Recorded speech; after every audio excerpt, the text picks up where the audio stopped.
think friction has to be, it's not, the goal should not be no friction. The goal should be the right friction in the right places. So rather than proving that you're right, you should seek out every day to just be less wrong. If an employee is surprised by the performance review, I think you have failed as a leader. That then forces interaction throughout the year, throughout those 5 years between when you buy a car. Don't measure output, measure outcomes. Today, we're bringing back another of our favorite episodes, this one featuring an interview with Nakul Goyal of Carfax. Now, when we recorded the original episode, Nakul was Vice President of Growth, but since has been promoted to Chief Marketing Officer at Carfax. Nick, what were the factors that caused us to pick this episode to bring back for this encore performance? Yeah, I mean, a lot of different things. We have a lot of episodes that are really engaging and exciting, but Nakul touched on some stuff that just really started to resonate with a lot of our audience, and we found ourselves recurringly referring back to it. Also, the random wheel of fortune. We clicked the wheel, his episode popped up off of a select few of episodes, and that's what we're going to be going to do going forward. It's a little bit of fun and a lot of bit of highlighting the good episodes. I can't believe you shared that behind the scenes look at our process that we use a wheel. Hey, I wanted to use a deck of cards. I was just going to shuffle it and pull it out, and it's going to say a name. The problem is we have more than 52 episodes to pick from. That's a good point, actually. All right, so in today's episode, we sat down with Nakul Goyal, someone who has spent 2 decades proving that the best growth strategies start with a team that bleeds ROI. Literally, that's what he says. If you think friction is always the enemy, Nakul will flip that on its head. He breaks down why sometimes adding friction, like reviews, security badges, confidence builders, and the like, is the smartest move that you can make, especially for high-stakes yet low-frequency purchases. He shares how one staging environment decision at a previous company saved tens of millions of dollars in just half an hour, and why he refuses to surprise anyone at year-end performance reviews. If your team is shocked, you failed as a leader. And when we got into the really good stuff, we redefined MVP, moving from minimum viable product to minimum lovable product. And MLP is what actually ships, why outcomes matter more than outputs, and how teams burn themselves out, taking 1 step forward and 2 steps back by shipping broken things fast.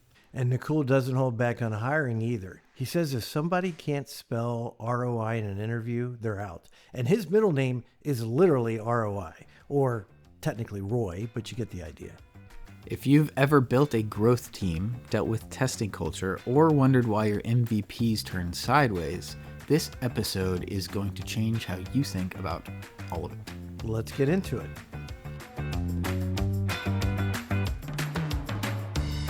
On today's episode, we're diving into the world of driving growth in your digital experiences, and we'll discuss strategies for building high-performance teams, the importance of ROI, and share insights from the trenches of digital marketing. This is the Frictionless Experience, the podcast where we lay waste to digital friction. I'm Chuck Moxley. And I'm Nick Paladino. Joining us in the Frictionless studio is Nakul Goyal, a growth marketing expert with over 2 decades of experience in digital marketing and growth strategy. Nakul, welcome to the Frictionless Experience. Chuck, Nick, thank you for having me. The pleasure is all mine. Let's talk first about eliminating friction in digital growth. So you talked about one of the ways that friction can hinder a company's digital growth is when you aren't aligned in your data, your technology, and your teams. Talk a little bit about that and how you tackle that. That's a really good question, Chuck. When I think about friction, a lot of people often think friction is a bad thing. If you think about eliminating friction, it can often lead to lack of confidence. So the example that I'll give is if you're adding steps into your checkout process, for example, where there's a money or transaction that's about to happen, whether it's a small transaction or a big transaction, often companies think, hey, let me eliminate everything, speed to market. And they're most often right. However, in the chase or the spirit of moving fast and removing friction, sometimes what we lose is the confidence, right? For example, if you had reviews or customer testimonials or a Better Business Bureau or a very signed, secure logo that, believe it or not, still matters to consumers, if you remove that, or if the consumer doesn't get to see it, especially in a mobile device, it can actually hinder conversion. So I think friction has to be, it's not, the goal should not be no friction. The goal should be the right friction in the right places. So, right way to put it. And one of my egregious examples, often page speed is lumped as a friction identifier. But if I were to remove everything on the Carfax website and just say, please get a report, how many reports are you going to sell?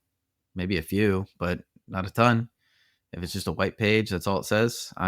All those other aspects add value, and that value has to be assessed against whatever way you define friction. And we keep coming back to this concept. I think most recently with 1-800-Flowers, where we were talking about how certain aspects, and you said it perfectly with buyer's confidence, certain aspects of the journey need to exist so that users have this feeling of confidence with the brand.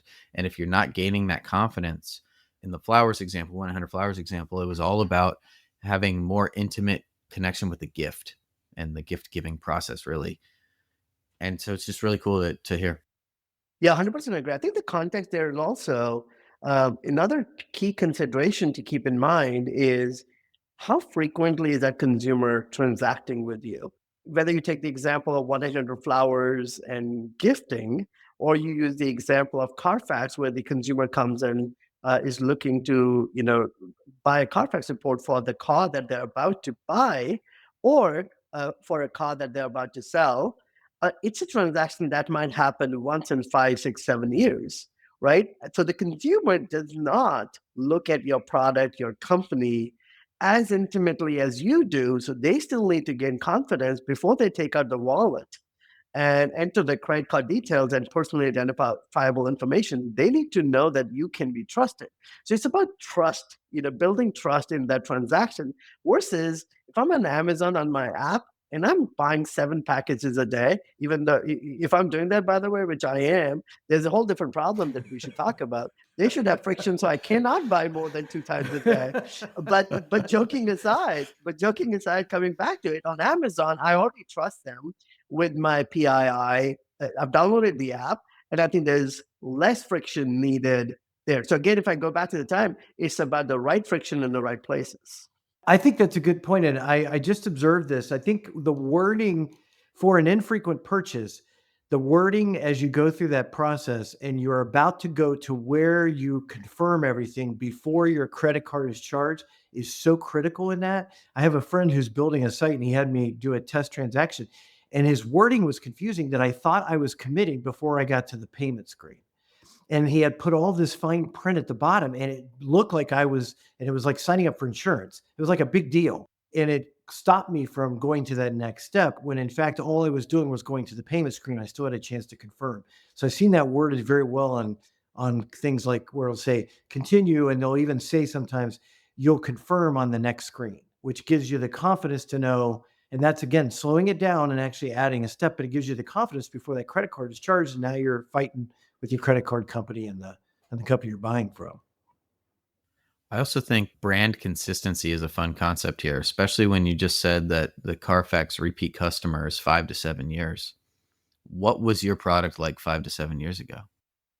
Yeah, great point. If you think about the history of the company, Carfax was founded almost 40 years ago in an attempt to answer a very simple but super important question about the second largest purchase of a consumer's life, and that is a used or a new car. So, especially as a consumer was attempting to buy a used car, you want to know if this car has ever been in an accident. 40 years ago, when Carfax didn't exist, there was no way to know. A dealer could typically pull out a note from the previous owner and say, "Hey, the owner that sold me that car told me the car is in great shape. You have to take my word for it." right? So Carfax is in the building the trust business by using our brand that we have invested billions of dollars of money over the last 40 years, and B, scouring the earth to get the data that is needed to provide that meaty confidence to the consumer. Is like, here's everything you want to know about this car's history. It's like a birth certificate for that particular car. So 40 years ago, that was I would call it the one trick pony. And, if you say 5, 7 years ago, or 10 years ago, like the company has evolved in a way that we are now a lifecycle company. We want to help the consumer throughout the ownership phase of their car. So today, when you're buying a used or new car, you want to know, is this car a great car? Should I buy this car? How much should I pay for this car? And after you've owned it for a certain number of years, should you sell this car now? And if yes, at what price? And then most importantly, during the ownership of a car, you'll service your car 1, 2, or 3 times a year: oil changes, tire rotation, tire replacement, etc. And typically what happens is a consumer goes to a dealer, the car is up on a lift somewhere in the back, the mechanic comes back or the service advisor comes back with an estimate, and you need to get some of that work done, but it still feels like a sticker shock. It's like, okay, your car needs $1,800 worth of repair. What Carfax does uniquely is we build confidence. So if you download our Car Care app, what we'll tell you is, hey Nick, hey Chuck, the VIN number, the license plate of the car that you own today, we will notify to you what repair work is needed on your car and when, right? So that our friendly Carfax is notifying to you via email, text, and push notifications to say, hey, you might need to get new brakes on your car. And when we do that, it builds the consumer confidence. So you now know that that is a work you need to do at some point. Now, next time you go to your favorite dealer, when the dealer tells you, you remember that little thing that Carfax told you. You might even pull it up and say, "Yeah, you're right. Do it." So you do the work as a more well-informed consumer. So to go directly answer your question, we have changed dramatically from being a one-trick pony to be a life cycle product for the consumer. That's a good point, because that then forces interaction throughout the year, throughout those 5 years between when you buy a car. Because I know I've gotten those reports on cars I bought. Do you guys work directly with the dealer in some way to set that up as well? I think. 100%. We work with tens of thousands of dealers, all OEMs. We have over 150,000 sources of data where these companies are providing us the data that powers our products. Again, the key thing is we build trust in the consumer. We're in the confidence business. The consumer wants to know what to do with the car, where to service it, where to buy it, and then where to sell it. We are there to help guide them along the way to go wherever they want to go. Very cool. And I like this car care product that you have. I need it myself because I have a older Audi that doesn't just flash and tell me when I need service. So I Right. I Yeah. need some No. help. And Nick, download that app. It's a shameless self plug. But if you think about it, not only does it tell you about the services and things like that, it'll also tell you when your registration and inspection and other things are due. Now, if you're lazy like me, when I don't remember. I don't remember, when my registration is due or my inspection is due. No, I can take a look at the sticker on the car that's parked outside and go figure it out, but I'm not gonna remember intimately as I should. So Carfax will notify you and say, "Hey, your inspection is due, your registration is due," so you can go take care of your car. So we're taking the guesswork away from the consumer, and one centralized brand that you love and trust is notifying you on what needs to be done on your car. And by the way, we also provide the Zestimate, the value of your car that is based on the consumer's history, right? Or the vehicle's history. So we take the history of the car into account to calculate what is your current car worth, right? Again, literally that's Zillow's estimate, but for your car. Yeah, I bet your wife's car has it, Nick, because when I bought the car, they somehow signed me up for Carfax as part of that whole thing. So I just started getting the notifications when to Yes. when to go in for service, which is really only once a year, and then when my registration, all that kind of stuff. I'll have to check into that for sure. Yeah, that's very happy to hear. We are doing that where we are allowing the dealer, we've created products for the dealer that the dealer can help their consumers be well informed with our brand and data. Yeah, not funny. My wife's card didn't come with that, and we discovered the other day her tag expired 6 months earlier. We somehow missed the email. paid kind of a big penalty on that one. Every year, I feel like I miss my registration, and in Georgia, it's tied to your birthday, so it should be very easy to not forget that. But every year, it's like December rolls around, and I'm like, oh man, I did it again, and then I'm running over. It's only like a $5 late fee, but if the cops got me first, they'd be more than $5. So, Nakul, have you experienced a situation either maybe coming into Carfax or maybe at a prior company where you lacked alignment on your data, your tech, and teams, and therefore didn't have this kind of synergy and the ability to take friction out of the process? What's an example of that? I'll use the example of one of my prior employers. This particular company was doing a major project to update their taxonomy. And it was a multi-month initiative, call it 6 to 8 months, tremendous effort to recategorize everything from categories, products and SKUs going into one category versus the other. And all of this work was happening in our product information management systems. There was no way, unfortunately, to preview the changes in a production environment. So I had to work very hard with our stakeholders and convince them to be able to put an environment with that data. Now, if you think about a company that does not do this all the time, your systems are there's a sort of a main environment, and when you make changes to the environment and you click save, your website updates. They don't really, now it feels 1997, but they don't really have a system where they can make changes and say, don't send it to production, send it to this other environment, right?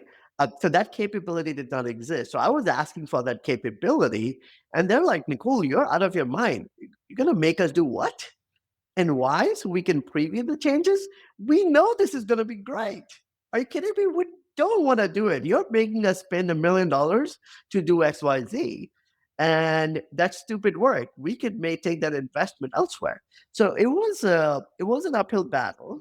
However, I think once we talked to the stakeholders with some examples of what we are trying to do and why a staging environment would be helpful. I mean, nobody's intentionally saying, you know what, let me hurt the business. I think it's lack of awareness. So I took it personally on me that it's my job to educate and align and prioritize what needs to be done. Again, it starts with education, alignment, and prioritizing, and being very, very clear in what you're asking for and why. Once you do that, it becomes very clear. So fast forward, we built a staging environment. Oh my God, let me just put it this way. Within half an hour, we found so many opportunities. And I think fixing those opportunities before going to production saved us tens of millions of dollars. So it was intentional friction. We probably slowed down by a couple of weeks as a result of A, building the staging environment, B, it was expensive, and C, delayed the project by 2 to 4 weeks, but all good things. Yeah, and that's like an internal friction too. But what I find so amazing about this, and I know you're going back in time in the sentiment here, it's such a basic thing nowadays. So what is profound today that then becomes basic 10 years from now? There's just so much that's happening in the digital space that should be working in a better way. And maybe you can look at some brands like Amazon that make you buy way too much stuff and think what's their experience that's helping for you to just run up your credit card bill. Must be Amex just doing it. The thought that comes to mind is Again, we're in 2024. And if you think about shipping product, right? Our product teams, our growth teams, our marketing teams, we want to move fast. We're actually asking ourselves, how can we enable and empower our teams to move faster? At the same time, we're asking them to slow down a little bit and make sure you test and learn, test everything. Now, testing is fundamentally slow because you're asking your teams to go through a toll booth, and the toll booth might have a line. They might have a queue, and there are 5 cars lined up. And if you want to pass through that lane, you have to wait for your turn. And they're like, you know what? I'm going to skip the tollway and I'm going to keep going this other direction without realizing they're unintentionally hurting the business. I think, 10 years from today, that's just how it works, right? There's only one way, which is the tollway, which is what happens on a lot of freeways these days. So it's creating that friction along the way. Now we're talking about friction so much, I feel like, I'm the friction guy, I promise, right? I'm always hungry, and we should talk about that. I'm always interested in how can we accelerate. But one wise man once told me, Nicole, sometimes it's okay to slow down before you can accelerate, right? I think it's building the right processes, the right guardrails, because there's a tremendous amount of risk, and you have to put the guardrails in place so you don't unintentionally shoot yourself in the foot. I speak to marketers in different industries all the time. I was speaking to a senior marketer at one of the big e-commerce brands that I cannot name. And this individual, I remember telling me, in the last 6 months, that they move fast, which is great. They take one step forward and 2 steps backward. And the 2 steps backwards are self-inflicted wounds. And they felt like they'll never be successful because they keep losing. And then when they look at their metrics, they don't get the resources they want or deserve because the metrics look bad, and nobody understands the self-inflicted wounds as much as they should. So again, going back to the question that you asked, I think 10 years from today, or hopefully 3 years from today, this becomes a norm. It's already becoming a norm in a lot of places. I think it's getting the tools and the technology and the systems in place. So there's only one way. Yeah, and to your sentiment about many brands are already doing that. We had an episode with Catherine Geniak from American Eagle, and that's exactly what she was talking about. Was their culture was almost to the point where it was debilitating, and they were testing so many tiny little things that it was slowing them down so much, but it was allowing you to have a proof positive to go forward. So, Nick, I think my favorite retailer and I need therapy. You and another website? I've waited 5 seconds for it to load. 5. I could have gone and brewed coffee. That's a quick coffee maker, first of all, but that sounds like a performance issue to me. Yeah, instead of communicating, it just spun. So you left, I'm sure. Classic abandonment issue due to latency. Exactly. And that's why the Lowe's SRE team built site speed targets with Blue Triangle, so their users don't get ghosted by loading icons. This is 5 steps to faster pages and fewer heartbreaks, all in the context of improved experience and improved revenue. In fact, we turned it into a free playbook. It's like a couples therapy for your digital experience, for you and your website, Chuck. So be sure to grab the 5-step site speed target playbook at bluetriangle.com/playbook. Because love is patient, but users aren't. What you just talked about, Nakul, kind of runs counter to the move fast and break things mentality that has been around from the internet world. So it sounds like you're saying you think what's going to happen is sort of a settling or a maturing of the digital experience. I think it's about how you ship the right things at the right pace without the unproductive internal red tape, right? How do you make it so seamless that nobody feels that it's slow? So everybody is aligned. And two, there's no other way. Right now, there's two options. You can either test or not test. Testing might make it look like my product, the one I'm shipping, ready to ship, which I worked so hard over the last 3, 6, 12 months, which I know is going to win. It's my baby. We're going to test. And by the way, when I test, it might lose. So guess what? I'm going to just ship it because I know I can bet it's going to win. Right. So again, nobody's intentionally trying to do it. So if they have an option, they try to take the other option. Not intentionally. They want to move fast and they're so passionate about it. And when you say, no, you should test it, they're like, you're out of your mind, Chuck. Why should we test? I can tell you it's going to win. You want to take a bet? That's how passionate they are about it, right? Again, nobody's trying to hurt the business. What I'm saying is going back to the next question, I think fast forward 3 to 5 years from today, I think there's tools and systems in play. Like, this is how we have operated at Oriental Trading Company or TripAdvisor or Carfax, where everybody's aligned, we win together, and we're doing the right things at the right time at fast pace and attempting to remove obstacles and roadblocks at all times. That's our job, right? To create processes and tools so that you can move fast. So I know he's a bit of a polarizing personality nowadays, but I saw a comment from Elon Musk that said something along the lines of, if you don't acknowledge that you don't know everything, then you will inherently have a bias to prove that it's right. So rather than proving that you're right, you should seek out every day to just be less wrong. And I thought that was a really interesting way to think about it. Like, how can I be less wrong about my hypothesis rather than proving it to be correct? And I think it's something that's really good. I'll find the actual thing, and then whenever I make some LinkedIn post about this, I'll refer back to it, I'm sure. But yeah, it was a really fun thing to think about. No, really good thing. I think what comes to mind is confirmation bias.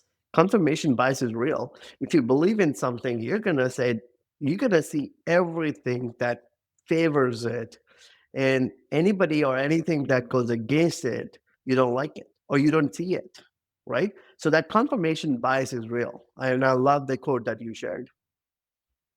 So, Nicole, you've led some very large, high performing teams. What do you think are kind of the secret ingredients or the key factors in cultivating these high performing teams? I think it's creating a process, a blueprint, a framework, and operationalizing it.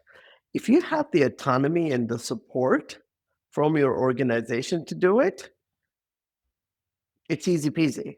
And I have that at Carfax. So the way I think about this is a simple framework that I can walk you through the high level categories.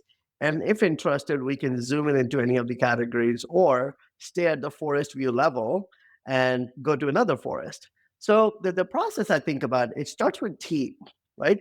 When you think about building a high performance team, think about the word team. You have to put the right people at the right place, and interviewing and finding the right people, it's an acquired art. I didn't go to school and learn how to interview other people. I don't think that was a coursework at that time, at least. I don't know if it's in school today on how to interview people. I'm sure they're learning on how to interview because you're going to be interviewing for a job, but I don't think they ever train you on how to interview other people. So interviewing and, finding out the right skills and DNA and the attributes that you're seeking for somebody to be successful in that role, I think that's number one. Number two is clear goal setting. At any given time, a person should know what they're responsible for, and they should be able to, I believe in SMART goals and OKRs, so they should be very specific, measurable, attainable, realistic, and timely, right? So there has to be a time constraint to it. And then I think if you think about it, at any given time, they should know how they stand against those goals, not once a year.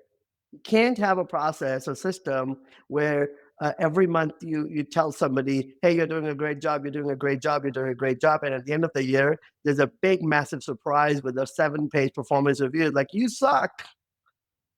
If an employee is surprised by the performance review, I think you have failed as a leader. That's how passionately I think about this performance management, right? So again, stay on number two is having clear goals, having clear accountability, but also, believing in having a system that shows you where you stand against that goal. And by the way, if you're not trending in the right direction, then how can we help you? Right? It's not like, hey, we set your goal at the beginning of the year, you go figure it out. If you're not meeting your goal, you have to figure it out. No, we win together, right? We have your back. So it's figuring out together. That's the mindset. Number three is building rituals. So I'm a strong believer of building rituals around the goals. So I don't worry about the outputs, what somebody is doing today, tomorrow, next week, next month. I could care less. What I care about is the outcome.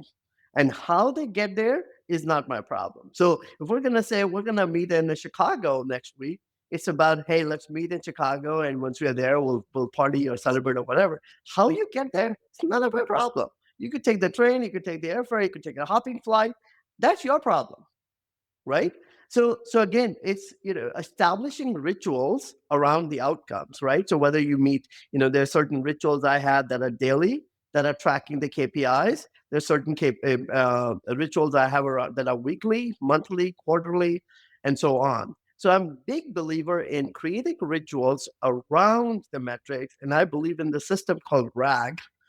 For years, I didn't even know it was there's a framework called RAG, red, amber, green, right? So, on my game plan and dashboard, I can literally, like, imagine there's a dashboard on my screen. I could step 10 feet away and look at the dashboard from 10 feet away and say, I know where to zoom in on because I can see the red, yellow, and green. And the best part, I don't even need my glasses to see the red, amber, and green, right? So I can see where to zero in, which team, individual needs help, and then figure out a way to help them. And number four is, I believe in this performance management. At any given time, a person should know where they stand. And I believe my leadership philosophy is radical candor. So if you haven't read the book Radical Candor by Kim Scott, I highly recommend it. Huge fan. That's been the core of my philosophy, my leadership philosophy, which I'm oversimplifying, but it's care deeply and challenge directly. So I care about the people with deep empathy, but at the same time, it's my job, it's my duty to challenge the people very directly and not mince my words. Now, I'm not saying I'm a jerk and I would yell at people, but I think, a lot of times people either are attempt to be too nice to each other or not treat each other as adults. We're all adults. We're all working with the same company towards a common goal. So you care deeply, but challenge directly. Life is good. So that's my very simple 4-prong framework on hiring the right people. 2, building clear goals.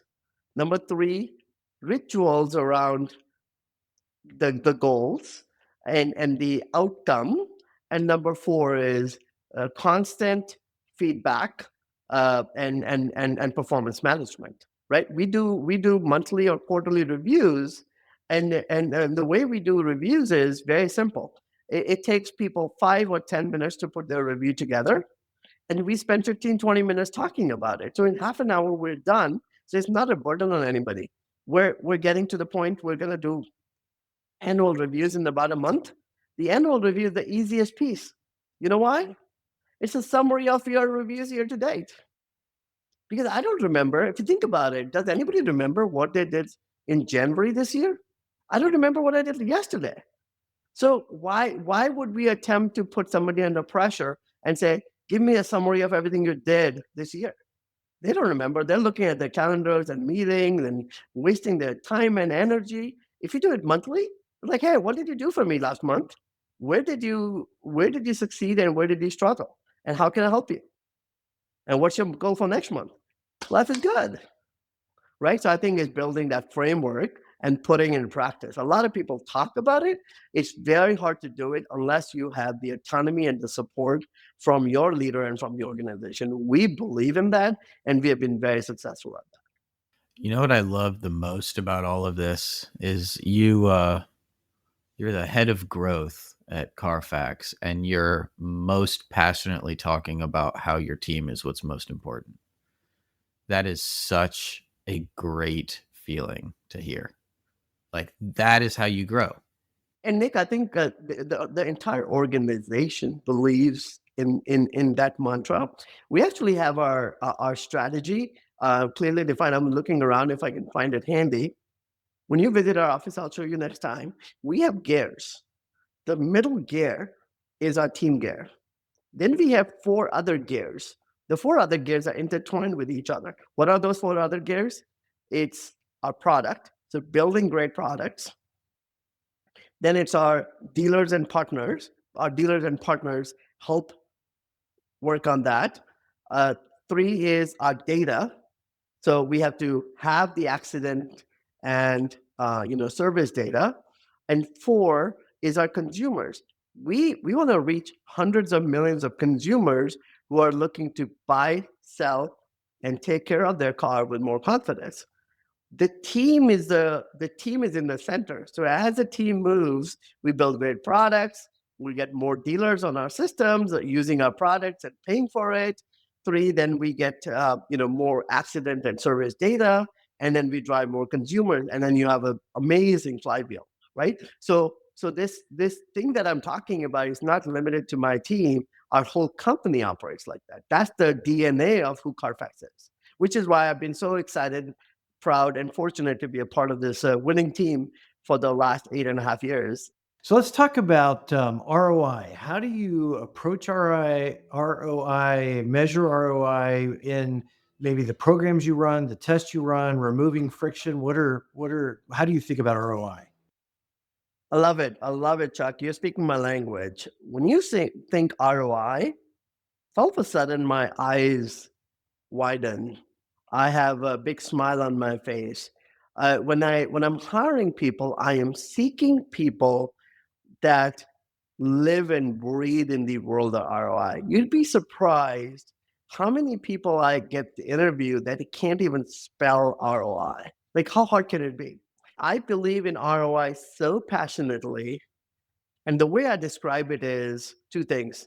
My middle name is ROI. I don't have one. I don't have a middle name, but if I had one, I think it'd be ROI. And two, I think I bleed ROI. So that's how passionate I am towards ROI. Now, I know way, again, I'm frugal.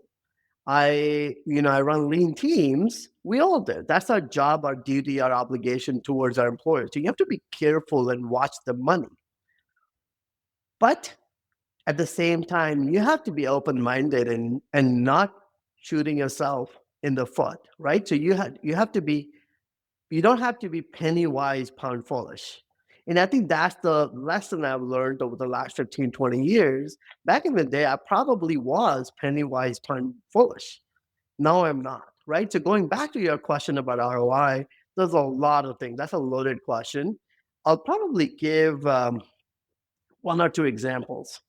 When you think about the team's goals, like when it goes to whether you think about the if you think about the four phases of building a high performance team, or the four prongs, if you will, I said the first prong is hiring the right people.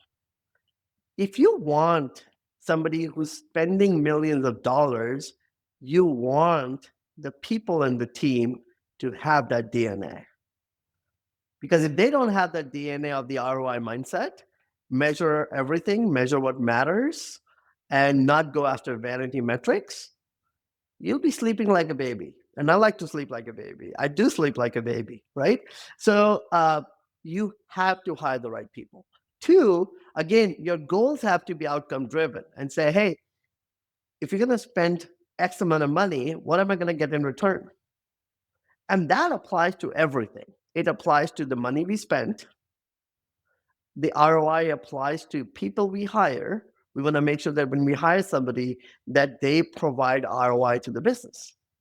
Number three, we want to make sure any project So let's say an individual or a team is working on something. Let's say it costs them a month of time. Time is money. You can do back of the napkin math and say, okay, 7 people working on this project for, let's say, 2 months.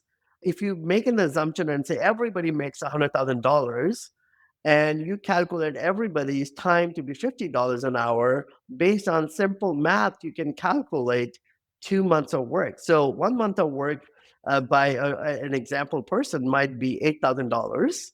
And if it's 2 months of work, that's $16,000. And if you have 7 people, that's a little over 100K. If the impact of the work that they're doing is not measurable to be $500,000 or more, why are we doing it? So a lot of people often think their blind spot is ROI is applied to where money is spent, but time is money. And this is how I connect the time is money, right? So again, ROI applies on people, ROI applies on money you spend, obviously, and ROI is where you spend, your teams are spending time, but also your own time. I take a look at my calendar to say, where am I spending time, and is it the right thing to do for the business? So you have to deeply think about ROI and apply it to all places. Yeah, if ROI is your middle name, you could just say your middle name's Roy. That would be easier. I like that. I might start saying that. Nakul Goyal. There you go. That sounds great. Actually, that very clean. So Nakul, what's a widely held belief about driving frictionless digital experiences that you fundamentally disagree with? You think people get wrong? Oh, that's awesome. That's a great question, Chuck. So, I'll use the concept of, building product and building an MVP, which is a minimal viable product.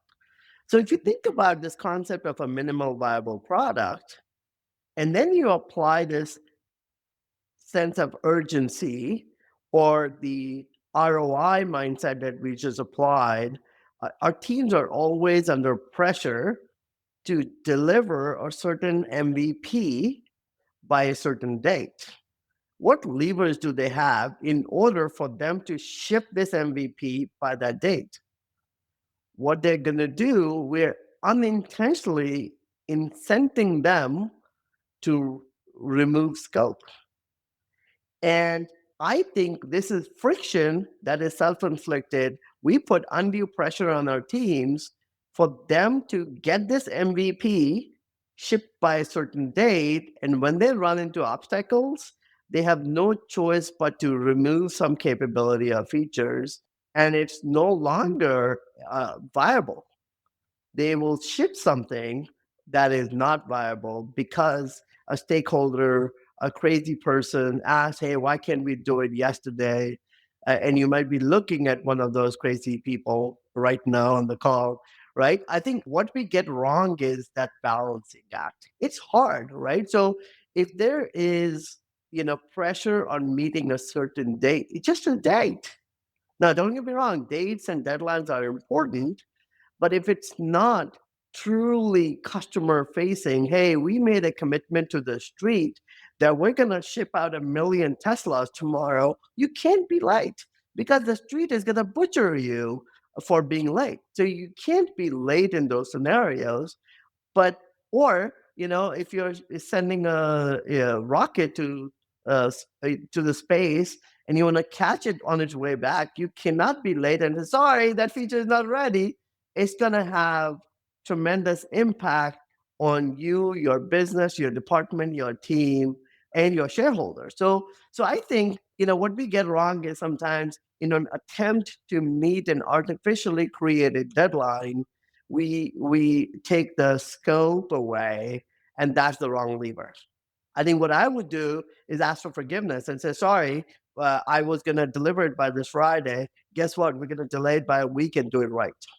That's what matters more. But a lot of people often say, well, I made a commitment that I got to get it done by this date. So they succumb under pressure and do what they shouldn't do, I think. Yeah, and I like your comment with the MVP. You start cutting corners, and then you're no longer viable. I think that sums up where people get it wrong all the time, is that they're willing to get to a point where it is not viable. And what also something I've experienced and seen frequently is MVPs are often final versions. Right. And so there can be a 100%. situation where you release the MVP with the intent that you're going to come back in a quarter and improve it, but the powers that be end up creating new initiatives, new priorities, new directions that mean you never go back to it. So in your situation, you take it and it's sub-viable. Now you're leaving a sub-viable experience. That's friction. That's your friction experience right there that we were hoping to test out. As you said, you should test everything, yet we weren't able to successfully test out to say it wasn't viable, and then be humble enough to say either this doesn't go live on time, or this doesn't go live at all, or something else. We ship it and we left it. One smart person at Carfax said, it's no longer an MVP, it's MLP, minimum lovable product, which I love, obviously, right? And I think two is, if you think about incenting people to the outcome, not the output, you would think they have a little bit more leeway into saying, hey, I've stripped the MVP so much that it's no longer an MLP, and therefore we should not do it because it's not going to influence the outcome. So they are not intended to just meet a date, which is output to begin with, right? So don't measure output, measure outcomes. That's awesome. This has been such a great conversation, Nakul. How can listeners connect with you? What's the best way to find you? I'm on LinkedIn. You can Google my first name, last name. I think if somebody wants to get in touch, I'm very passionate about the work I do. If anybody wants to reach out, have a question, this is something I don't often do. I'll give out my personal email address. It's first name, last name at gmail.com. I'm making it very easy. So Nakul Goyal at gmail.com. And Chuck, if you ever feel like you're mispronouncing my name, I'll make it very easy for you. In your head, think not cool, and you'll pronounce it right automatically. You can't help it. I'm not cool.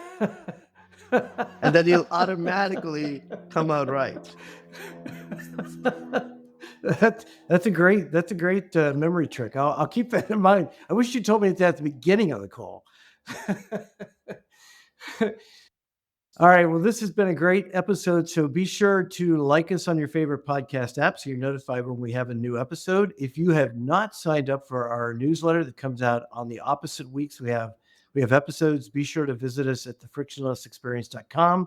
Sign up there so you get the newsletter. And as always, you can reach or connect with me on LinkedIn. I'm at Chuck Moxley, and Nick on LinkedIn is in Paladino. You know, Chuck, I really loved how Nakul was so passionate about his team as the head of growth. It really shows a lot about his leadership style. I agree, Nick, and his whole framework for building high-performing teams is fascinating. Having the right people, having clear goals, establishing rituals, and then that idea of radical candor, of caring deeply but challenging directly. Really love that. Yeah, what stuck out for me was his perspective on friction, which of course we love here. That the goal shouldn't be zero friction, but rather the right friction in the right places. Like, sometimes you just need to trust signals during checkout, even if they add steps. True. And thinking about ROI, or should we say Roy, since that's his unofficial middle name, I love this point about how ROI isn't just about the money you spend, but also about the time you invest. That example he gave about calculating the cost of team members' time on projects, that was eye-opening. Yeah, it's the right way to think about it, and his take on MVPs was also spot on. How we often compromise the viable part just to hit artificial deadlines. I really like the suggestion of making it an MLP instead, minimum lovable product. Though I have to admit, I'm still thinking about getting that Carfax car care app after hearing about all those registration reminders. Might save some late fees on your birthday registration, Nick. But seriously, great guest and really practical insights on building teams, measuring ROI, and creating the right kind of friction in digital experiences.